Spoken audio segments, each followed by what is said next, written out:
Omari, amazing job on this film. I absolutely love this movie.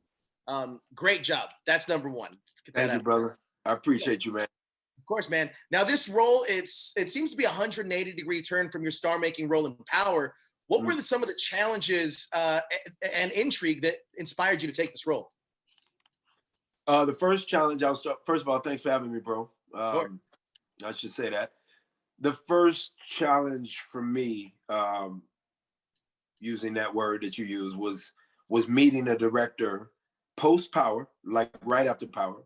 The movie is the third job after Power, but I met him right after Power in a FaceTime conversation about this movie. He did say he didn't know when we would shoot it, if I said yes to it. He did tell me that he knew a lot about Power and that we had prior met at some kind of event that was Power related, ironically, but that in the midst of having heard so much from other people about their opinions about my work, not just in terms of Ghost, but of other roles, he still came out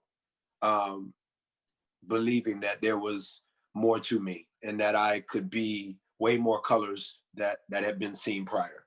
That's a challenge. Absolutely. Especially when you're coming from the heavy 30-headed monster called Ghost. I mean, that's like, wow, that's really dope. I never been a stranger to challenge. I tend to always be attracted to the girls that are extremely challenging. Absolutely, that's not an easy person to be attracted to, because you're constantly kind of having to look in your own mirror and go, okay, I'm not upholding my end of the bargain. But I felt the same way when I talked to him. I felt like, okay, I definitely have upheld my end of the bargain in terms of Hollywood going, he's one of our guys that we don't mind calling, but this guy's telling me he wants me to go even further with it. So that was the first and foremost gravitational pull for me, was this dude challenging me in that way. Secondly, I knew that I hadn't been seen in this light before, this space of horror, psychological thriller. I definitely, as a kid, didn't necessarily rock with just the horror genre. Sure. But if you added the psychological thriller component, we're talking Silence of the Lambs, The Shining, things like that. I wasn't supposed to watch The Shining. I snuck it. I guess I was old enough to watch Hannibal Lecter and Anthony Hopkins' turn as that. I watched it and it stayed with me forever. Inclusive in that was the chase or the intrigue of that character, of course, played by the character that Jodie Foster brought to life, her intrigue with that character. And so those things, obviously I knew that this smelled like Misery and it would be compared to Misery when I read the script. But for me, it was really just this dive back into the world that I had tried to run so far from. We see that Marky T. Woods is the character who's trying to outrun his past and the dysfunctional, effed up normal reality of what he comes from. We learned that what's not necessarily abnormal is that a lot of people try to outrun that past. Right. It's not abnormal. It's very normal to try to outrun that which you grew up in. But the thing that made this movie was exciting is that the writer Kurt created such a template where, okay, this character cannot outrun it. No matter what he tries to do, he's handcuffed to his past. And that for me was like, this is good. One thing that's really cool about this film too is hoodoo's explored in this film in a way that I hadn't seen before. And it's a real thing and it takes it very seriously. What did you learn from that, and what should people expect from the supernatural elements of hoodoo? Absolutely. I learned, you're right, first and foremost, because I did know somewhat of it growing up in Georgia. You have bordering places and also cities, states, South Carolina being one, Louisiana being another, the city of New Orleans, no stranger to that. Grew up with Haitian friends, grew up with African friends. And so hoodoo and voodoo were not foreign to me.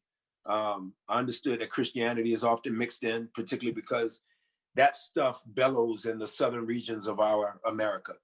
So growing up in Atlanta, Georgia was again, not, it wasn't foreign to me. But what I didn't know was, as you stated, and having watched East Bayou, it gave us a touch of it. Yeah. But this goes to another level, and they really dive in. And they really do it in a way where you can't necessarily define it as one particular thing, because it is a hodgepodge of sorts. Exactly.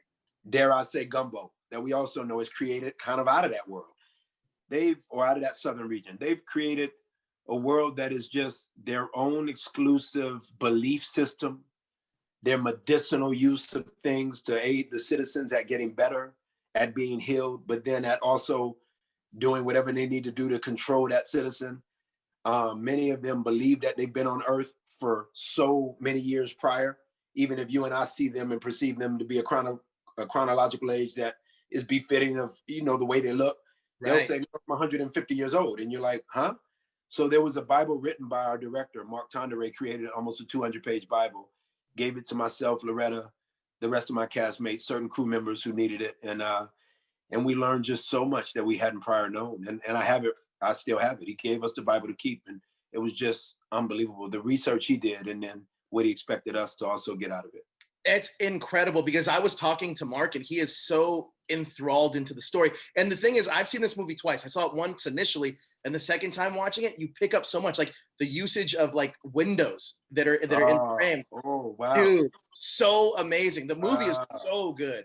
I gotta I've only seen it once, but I didn't think about that. Windows, the coming in and going, and yeah, it's very cool. Now, a good part of the film, ironically, you're bedridden. How do you prepare psychologically for that kind of scenario? It helps to wear yourself out on 6.5 years of playing Ghost. Yes. 9 other characters during that time, a whole bunch of songs being made musically, throw in Army of the Dead next to Bautista, who equally is trying to work out with you on the weekends. So exhaustion might aid that. but I think in terms of the mental space, all jokes aside, I do feel like it was one of those things that was very challenging for me in a different way. But maybe in the same way, to Mark's point, if he wanted me to be seen in a light of being a level of broken that nobody had seen me prior in, or showing a level of vulnerability that no one had prior seen, I think what he knew was that the script can aid to that if you submit to that, because you've been written to be bedridden. And so if you've been written to be that, then at some point you kind of got to lose your head or lose your wherewithal or your sanity, even in front of crew members as they walk around going about their day. Gaffers working, lighting people working, but bro, I was having my own conversations while they were moving around me. Like I was going to very 8-year-old places and crying one minute, and then all of a sudden I start laughing hysterical, and they were so gifted and so crafted. Jacque, who was our film's director of photography, and he's just brilliant, man. He had done work as a camera operator on Man on Fire, and you know how Tony Scott shoots. You saw Man on Fire. So there were moments where Jacque and Mark are walking around me and I'm talking out loud to myself, and they didn't even turn and look. They just let me be wherever I needed to be. But being stuck to the bed that long, and Dumi, this beautiful South African brother, he was my PA in charge of being in charge of me. And he would bring me food. Or he'd sort of look at me like, I think he's hungry. He wouldn't ask permission. Sometimes he'd go, you need water. And other times, obviously, see my lips were dry, but he knew I wanted to maintain the dry lip moment or look. And he would just, sort of, people picked up. I guess I gave enough of a loving energy enough for people to know when to approach and when not to. But I was going crazy. And then on Saturday and Sunday, going back to the hotel, trying to be, there for Jay and the kids. That was a lot for me. It was super a lot. I honestly can't wait for people to see this. Watching you and Loretta on screen together, just playing off each other is brilliant. You did, you get lost into this role, man. Amazing job, man. I want to thank you so much for your time. You did, this movie's excellent. Thank you, man. Thank you, bro. You make me feel like a kid. The excitement that you're giving off, this is exactly what I needed. I think you're the last interview I have for today, and it was the perfect energy, because I'm gonna try to go hit Paramount up and ask them if they can sneak me a link so I can watch it again. You should, because I'm trying to get my girl to watch it, and I was telling her, like, you have to sit down and watch this movie. It is so good. And I can't wait to discover it with her, because it's a phenomenal role. It's well written. It's beautifully acted. Amazing job.